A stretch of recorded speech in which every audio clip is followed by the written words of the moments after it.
From the New York Times, it's The Headlines. I'm Tracy Mumford. Today's Tuesday, March 11th. Here's what we're covering.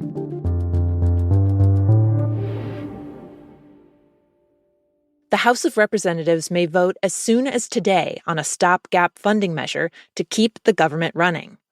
Without it, the government will shut down Friday at midnight. The bill, which was drafted by Republicans, calls for a slight decrease in overall spending, but increases the military budget by $6 billion. It's also got a $500 million bump for immigration and customs enforcement, and a $500 million more for WIC, the federal program that provides groceries to low-income women and children. The GOP will need nearly every vote of their razor-thin majority to pass it. And previously, some conservative members have held out against this kind of spending bill. But now President Trump is stepping up the pressure on them to push it through and avoid what could be a potentially embarrassing shutdown.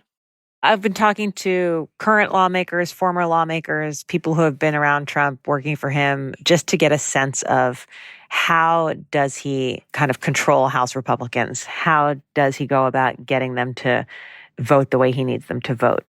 Annie Carney covers Congress for The Times. She says that where in his first term Trump relied on a kind of bad cop approach, making political threats, there's been less of that this time around, more good cop. So he is using, the carrot more to appeal to them. The nice guy, the charm offensive. He knows these members really well. Like, a lot of them have his cell phone. He texts them when he sees them on TV. He invites them to dinner at Mar-a-Lago and encourages them to bring their families. Then a lot of these members relate to him sort of like as fans of a big celebrity who come with paraphernalia that they want him to sign. And that makes them feel special, and it really works. A few people told me this anecdote that, he'll take you on Air Force One or Marine One, and not only will he give you a ride, but he will sit you next to him and say, you know whose seat that is? That's Melania's seat. Only Melania sits there. Look how special you are. Only you have sit there.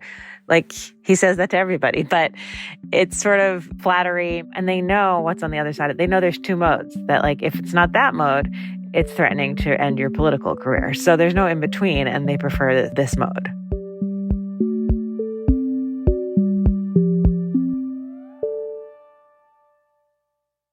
And there is your closing bell on Wall Street. Yeah, it's a tough one. It was another ugly day for stocks on concerns over tariffs and a slowing economy. All major stock indices are now below the levels they were when Donald Trump was inaugurated. On Wall Street, stocks took a nosedive yesterday. The markets had their steepest decline of the year. It's part of what's been a weeks-long sell-off that's largely been driven by President Trump's chaotic rollout of new tariffs. Many business leaders supported Donald Trump in his run for president because they thought he would usher in this booming era of economic growth, and were hoping Trump would be a president that was more sympathetic to their interests. However, they've been frustrated not just by the tariffs themselves, but also by the uncertainty. My colleague Tyler Pager has been covering the stock market fallout. He says business leaders are warning that Trump's on-again, off-again approach to the tariffs means they can't plan new hiring or investments. Still, Trump has promised more tariffs. He says they're intended to reset what he calls unfair trade relationships, and that they'll bring manufacturing jobs back to the U.S. We know that Donald Trump pays close attention to the stock market and uses it as a barometer for his own success. And so the question hanging over Washington and really the entire world is how long the president is willing to stomach the pain of not just declining markets, but also negative media coverage, and if he's willing to sustain that over time as these tariffs continue to inflict economic pain, not just on Americans, but across the global economy.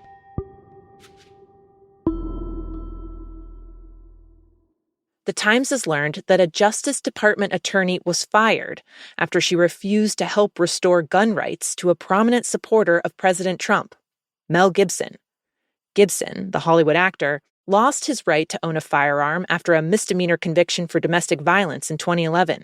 About 2 weeks ago, the government attorney, Elizabeth Oyer, was put on a working group that was told to generate a list of people who the D.O.J. thought were good candidates to have their gun rights restored.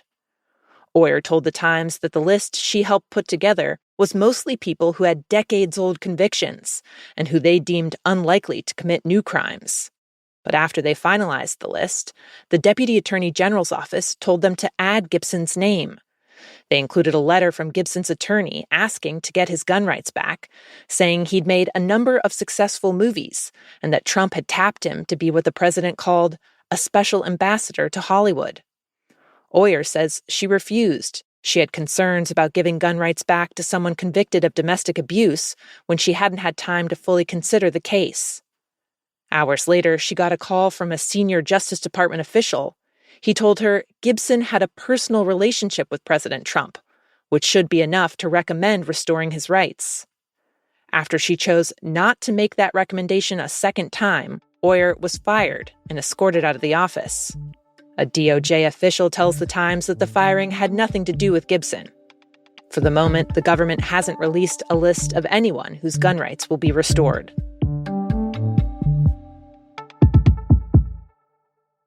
After weeks of relentless Russian drone attacks coming nearly every night, Ukraine launched its own bombardment against Moscow this morning. The mayor of Moscow called it the largest attack on the city in the war so far. And authorities say at least 2 people were killed and 14 were injured. The airports in Moscow were forced to close temporarily. The strikes came just hours before delegations from Kyiv and the United States are set to meet to discuss a possible path to ending the war. The attack appeared intended to serve as a reminder that Ukraine still has the capacity to fight back against Russia.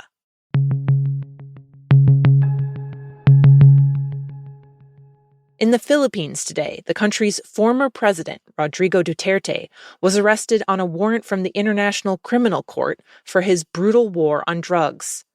When Duterte took office in 2016, he vowed to crack down violently on drug traffickers and drug users, saying he would be happy to, quote, slaughter anyone who was addicted.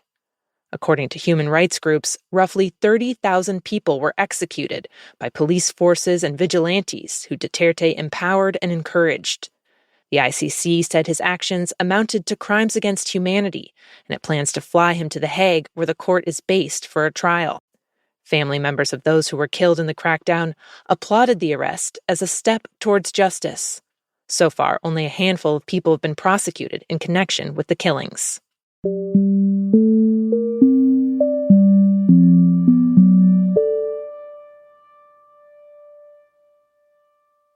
And finally, 5 years ago this week, offices, schools, and shops began to close down because of the COVID-19 pandemic. Whole streets and neighborhoods went dark as people who could stay home did. For researchers, the massive upheaval created conditions that never would have happened otherwise. They could suddenly see what it looked like when everything people took as normal stopped. The Times has gathered some of the unexpected discoveries from that period. One researcher found that high heels really are dangerous.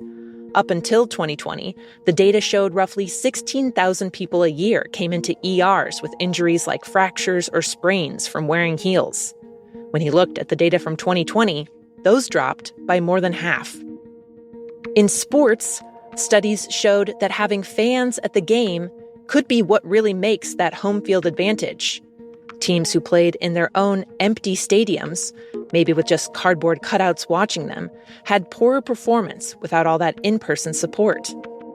And in the animal world, researchers found that when humans aren't as active, animals began breeding more and traveling farther.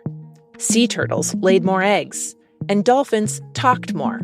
Without humans around, they whistled for longer.